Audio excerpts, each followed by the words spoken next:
Showtime!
Our guest this week is a high-energy, genre-bending performer who's all about being true to her music.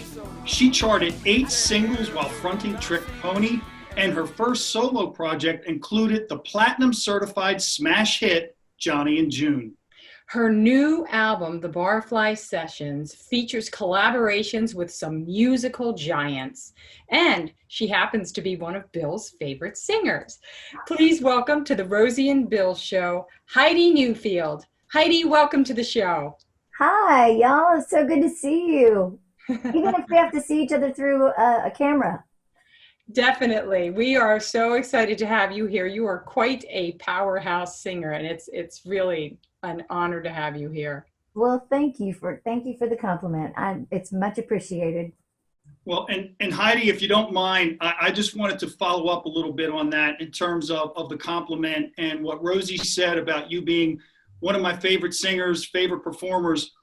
I'd just like to take a moment and turn back the clock a little bit and share a quick story, because I think this will help give our viewers some insight into not just how amazing you are as a performer, but the person that you are. Oh. So 2005, Kenosha, Wisconsin, Harbor Thunder.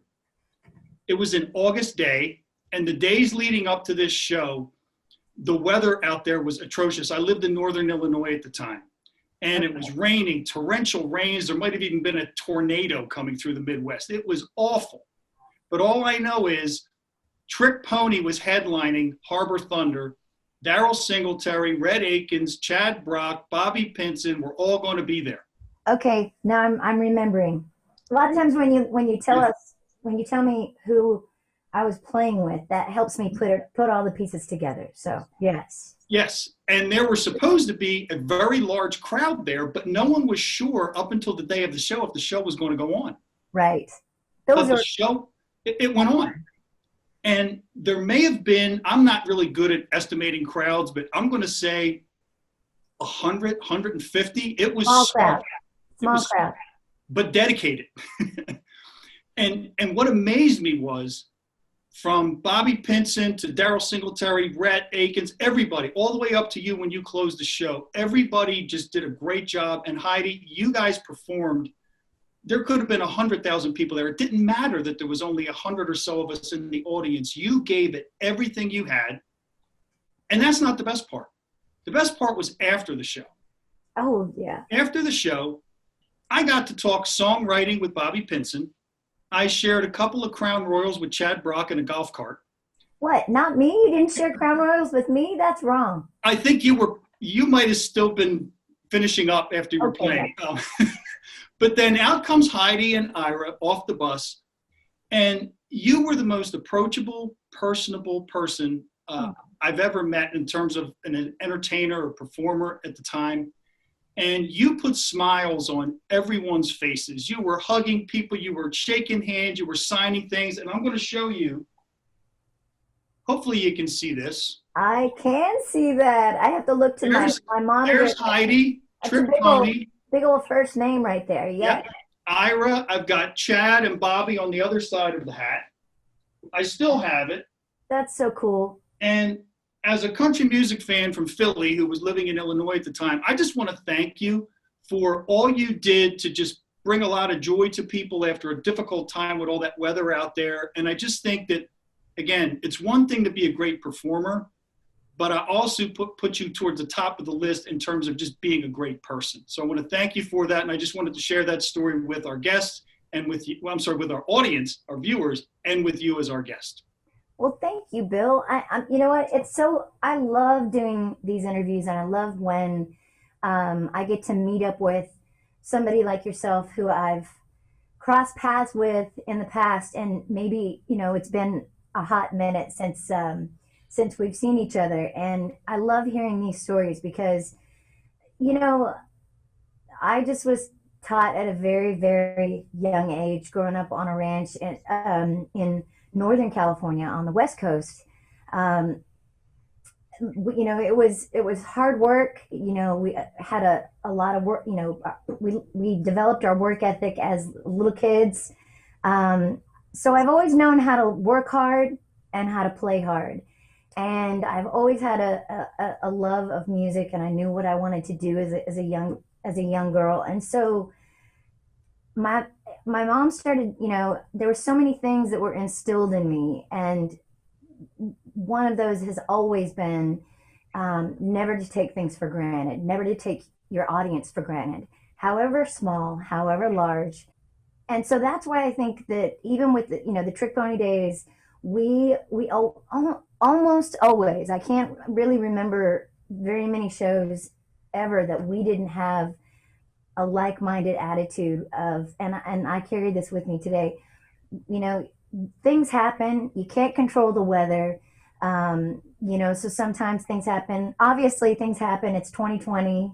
We don't even need to go into that yet, but as things happen, you have to just kind of roll with the punches, and you have to give your best no matter what. And I love people, which works out really well for this job.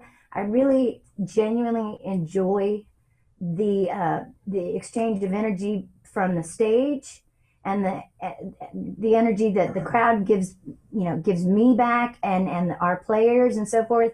And I enjoy the after, I enjoy meeting people from all walks of life, and all around the country, all around the world. And I feel blessed and lucky to get to do what I love to do, even though it's hard work and it's not so glamorous and all of that. I feel, a sense of purpose. And so thank you for recognizing that. And thank you for telling me, thanks for that story. That makes me feel good. Sure. I've been hearing that story for a long time. And I mean, he really genuinely appreciated your accessibility, your kindness, just the warmth. And, not every performer has that. There are plenty of talented performers out there. We had a guest on our show recently who was saying that same thing, that not everybody's warm and fuzzy. After the show, they just want to go, Oh, yeah. and, or they're a little awkward or shy or whatever. Yeah. So we're all different. But boy, when you have someone like yourself who really is there and is present for your fans. I'm a road manager's hell job, because getting me together, getting me and pulling me away is like herding cats. It's really hard to do, but it's I kind of follow the philosophy of Dolly, which if Dolly says it, it's like like written in red. It's pretty intense. I follow the rule of Dolly. And she has always said, it's not, she was asked the question, does she get bothered when she's at the Cracker Barrel or if she's at blah, blah, blah shopping and she gets stopped and asked for an autograph, or if she's inconvenienced or ever bothered by that. And she said, oh, Lord, no. She said, I signed up for this. And she said, it's not when people ask me for my autograph or anything like that bothers me. It's when people don't ask me. If people stop asking me for my autograph or stop wanting to come to my shows, then I will genuinely be worried. So that's kind of the rule of thumb I go by. Well, that's great. And the one thing that also seems very apparent about you, Heidi, is that you are really authentic in your art. You walk to the beat of your own drum. You don't want to be pigeonholed with your musical creations. And when did that become so important to you to really have that creative freedom with your music? Was it always like that for you? It's a great question. There's a long and a short answer. I'll try to make it a short answer. The short answer is early on, I did not feel that. I did not feel like I could do anything I wanted musically, largely because when I started out with Trick Pony, even though I had sung back home, I had been a demo singer here in Nashville. All three of us had been sidemen for other people and so forth. So we had our feet firmly on the ground as far as kind of knowing our way around. But we had not gotten a record deal yet. All of those types of things. So once you kind of put your sound together and you become this sort of like, that's your sound, so it was a country rockabilly, it was a rock show, full on high energy rock show, which I loved about it, because I love when people come up and go, I didn't even like country music until I came and saw this show. So in the beginning, I would say that it was a little bit more, kind of, there was this sort of a specific sound that we were always going for. Over time, I think part of what sort of pulled us apart creatively is that I wanted to expand on our abilities. I wanted to showcase the fact that we could really sing, and not just sing a whiskey drinking, country swing kind of fun type of song, but that we could dig down deep. And we had, there's a lot of range to play with there. And I wanted to showcase our harmonies. And I wanted to put a ballad or two out and showcase that side of us as well, a softer side. And the guys didn't really, they were like, hey, if it ain't broke, don't fix it. And they didn't really, want to go that direction. So that's what got me to start to thinking. It was one of the many things that was part of the ingredients of me making my exit. And so now, when I stepped out of Trick Pony at the very, very last bit of 2006, I think it was like this December 18th, I think was our last show. So it was right before Christmas. And January 1st, I sat down at my kitchen, the bar, area in my kitchen in Franklin, Tennessee. And I just made a list on New Year's Eve, on New Year's Day. And the first day of 2007, I'm just writing down in order exactly what I want to do and how I want to do it, and who would be my dream team to work with, from production to managers. And I went in order, and I started making calls.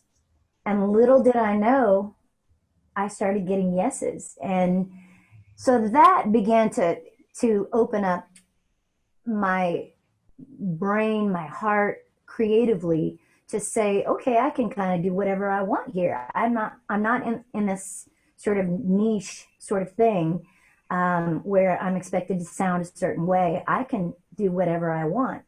And so I started writing for that record, and out of that I co-wrote Johnny and June, and I wrote a lot of tunes on that first solo record, and got to work with Tony Brown, and just a slew of stellar players and wonderful team, from label to management to you name it. So that got the ball rolling. And as time has gone on since that came out in 2008, that record, What Am I Waiting For, came out. Things have changed, I feel like, from the radio standpoint, and from artist standpoint, and from maybe your standpoint. I think that the colors or the boundaries, especially in country music, have been so blurred that there almost aren't any boundaries anymore. And so I love the fact that I can put out what ultimately, if people want to box, put it in the box, if it makes them feel more comfortable to call it an Americana record, I kind of think that's where it fits, because the Barfly Sessions, this new music that I'm making, is so diverse, and it's all based on my influences. And I felt absolutely zero, like the sky was the limit. I could just, I could write whatever I wanted. I could go dig as deep and go as dark, and you know, get as soulful and some the bluesier side of my voice.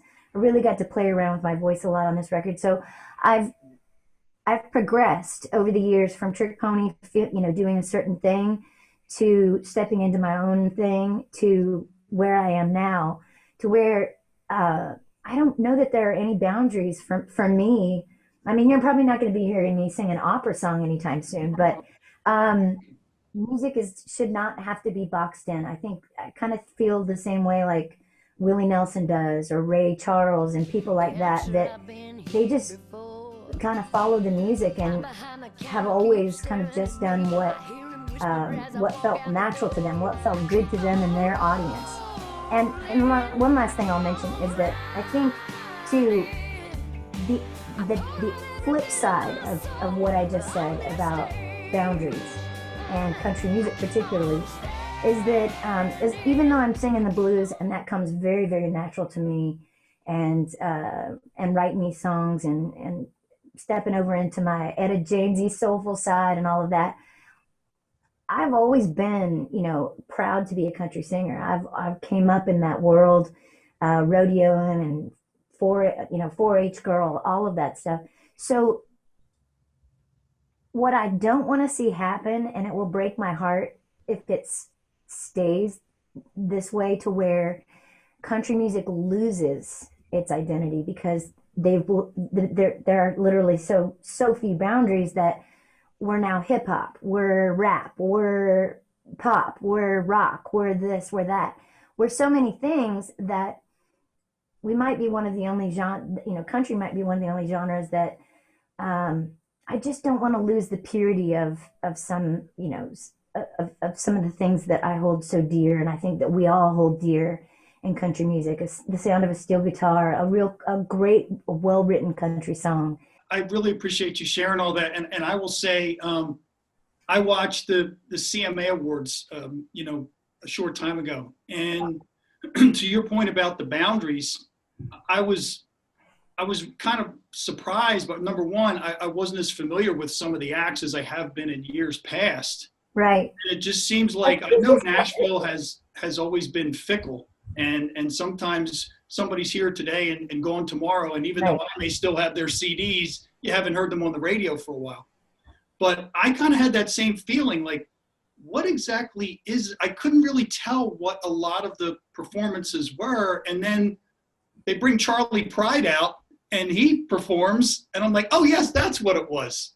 That's country right there. That's the epitome of country right there.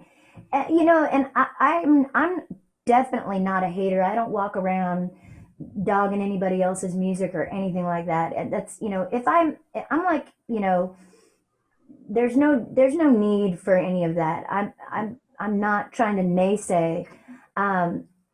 It's really just simply kind of a matter of principle, and it's, I kind of feel like it's almost a little ambiguous, because on one hand I'm saying there shouldn't be any boundaries, and on the other hand I'm saying, but let's keep country.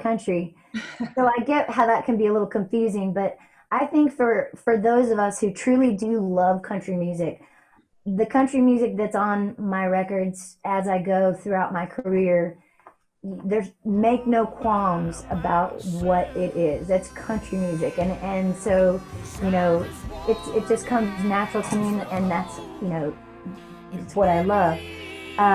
But when I hear certain things that are coming out, I'm the same way. I just kind of go, why is this in this particular? There's like nothing country about this song, from lyrically to vocally to instrumentally. And so that's a little disheartening sometimes. And I don't mind saying, hey, I love me some country music. So just for the sake of the people who paved the way for all of us, all the way back. I think I wonder what they would say. country music fans to me are so loyal. Oh, completely. They So are. I think for that reason, you know, it won't get lost. I mean, I think you're right. I think the lines are blurred right now, and people always try and reinvent themselves, or you know, maybe crossover or whatever. But Right. I think that because people are so loyal to the genre, it will stick around. And I'm glad to hear you say that too. I think so too. And we've always had our ebbs and flows. Music in general has always had its more polished kind of decades, and then it will slide back into more of a rough and raw, authentic sort of sound. And then it'll slide back, you know, into more polish again. And that's kind of been the way it's been since back in the day, you know, when Owen Bradley and all, you know, those guys were making records with orchestras and so forth. And I remember, you know, reading so many books and hearing the stories about how they thought that was pop at that, you know, they were changing country music, by God. So, you know, why wouldn't we continue? Why wouldn't we continue to do the same now?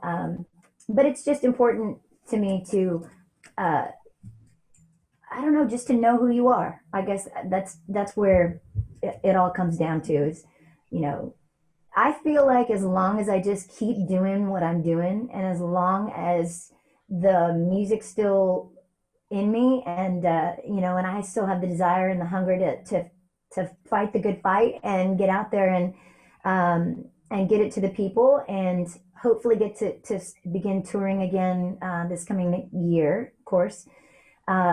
That's a huge component for me because, like you mentioned earlier, Bill, you know, the live component for me it's really important. I'm probably as comfortable.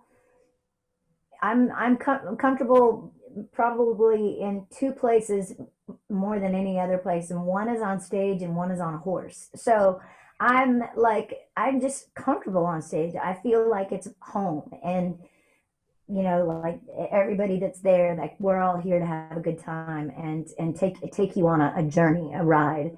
And so that's a big part of my career that I think most of us who are touring artists are really missing, and we'll never ever take for granted, for sure, because you know we know what it's like not to get to do that. So it's important for me though for people to get the visual so they can see what kind of, you know, how it all plays out.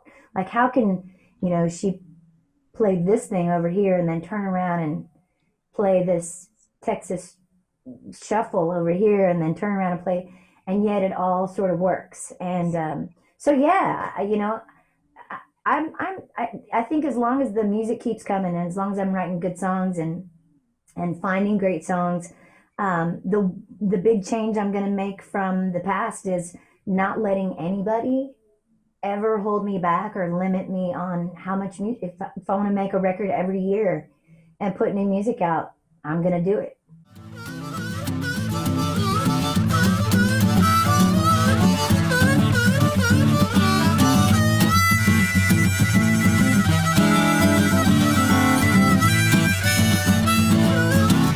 Trouble like you turn off a light. Went off and left me and it just ain't right. Well, it's over, I know it, but I can't let go. Around every corner, something I see brings me right back to how it used to be. Well, it's over, I know it, but I can't let go. Oh, he won't take me back, but when I come around, says he's sorry, but he puts me out. I got a big chain round my neck and I'm broken down like a train wreck. When it's over,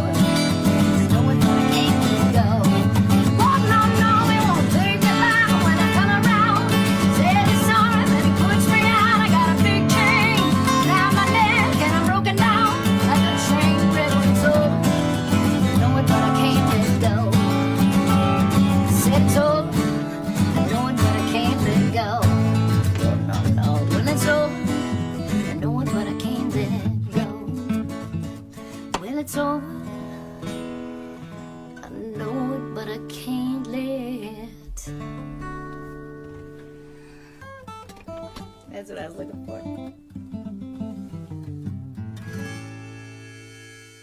what is the inspiration and the songwriting process like for you? I am constantly looking around at billboards, reading something, hearing a line in a movie, or something that somebody said to me, and whoo, I kind of like chalk it, stick it back there in my mental Rolodex, and then put it on my phone later so I don't forget it. Because rule number one, if you wake up in the middle of the night and you have like the best idea on the planet, and you're just absolutely, you're like, there's no way I'm going to forget this in the morning. I mean, it's 3 hours from waking up. I'm totally not going to. And then you wake up and it's gone. So I always know when I get a good idea or a great like direction towards an idea, to write it down. I love writing ideas down, writing towards something. And then when I've got that idea in mind, usually the words themselves, whether whatever the hook is, the title is, or if I'm writing towards a title, that will kind of naturally push you towards a type of melody. Like, this sounds bluesy. I think I want to play this real swampy. And so you start messing with that. And then boom, a melody starts to arise, to come together, and something cool happens. And then instrumentally, that just sort of falls into place. I tend to write a little bit more on guitar than piano. So, but I love the difference. I love the fact that I'll write different and find different chordings and different ways of putting phrasings on piano than I do on guitar.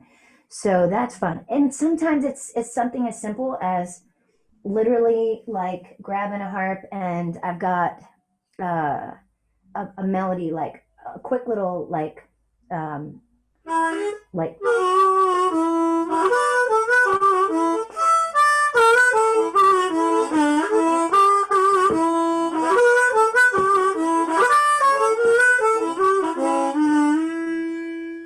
and I'll start humming in the shower to that, and I'm like, ooh, this feels funky, and I can hear these soul voices coming in on it, So that's how it can start as authentic, as naturally and simple as a riff, a little lick, or it can start with an idea and a hook, and then you just kind of go from there.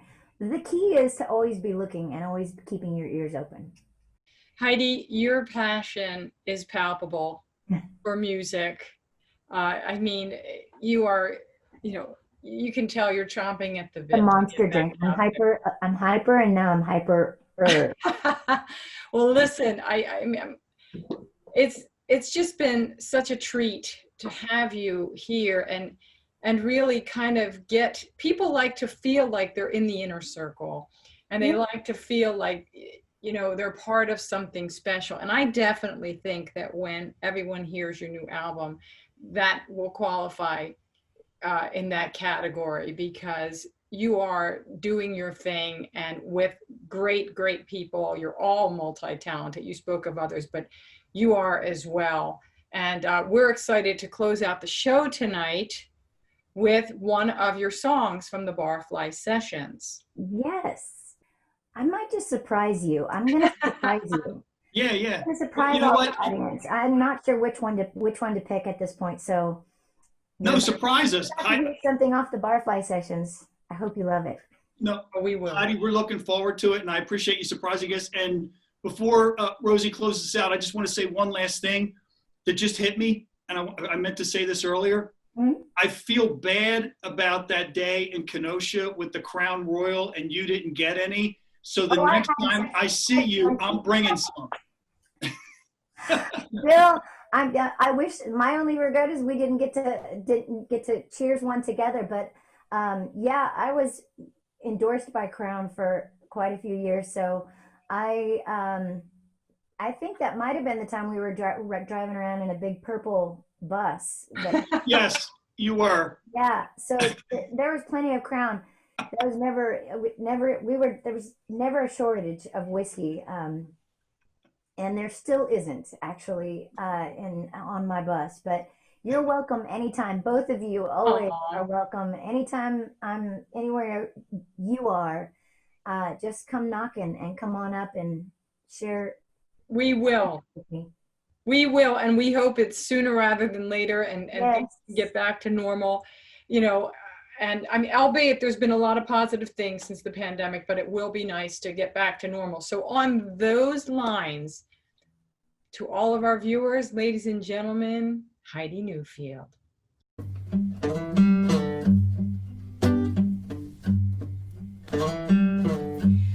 Well, I ain't been around that long, oh, but I've done my fair share of living.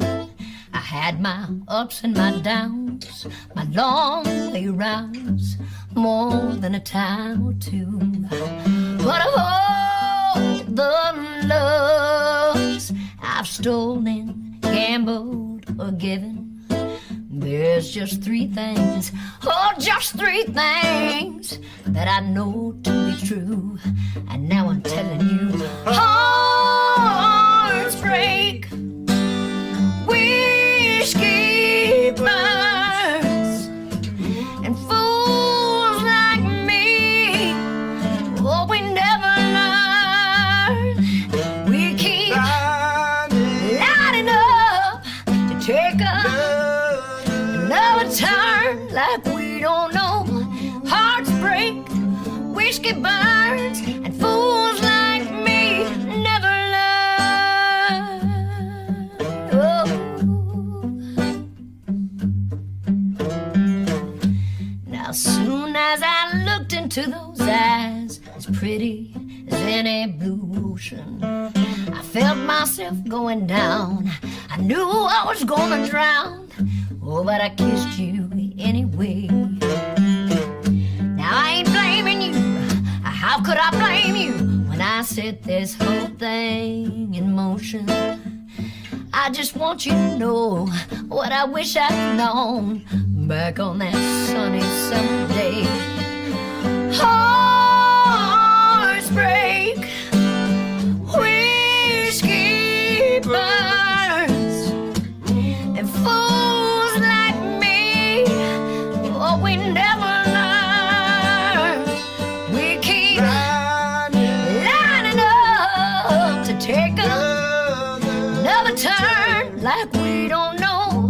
Hearts break, whiskey burns, fools like me never learn. You did the breaking, one day you're gonna get broken. Alright, and you need a boss, some sweet loving arms, first thing that you can find open. Either way, you'll end up knowing. Hearts break, oh, and whiskey burns, said fools like me, oh, we never learn. We keep lining up to take another turn like we don't know. Hearts break, whiskey burns.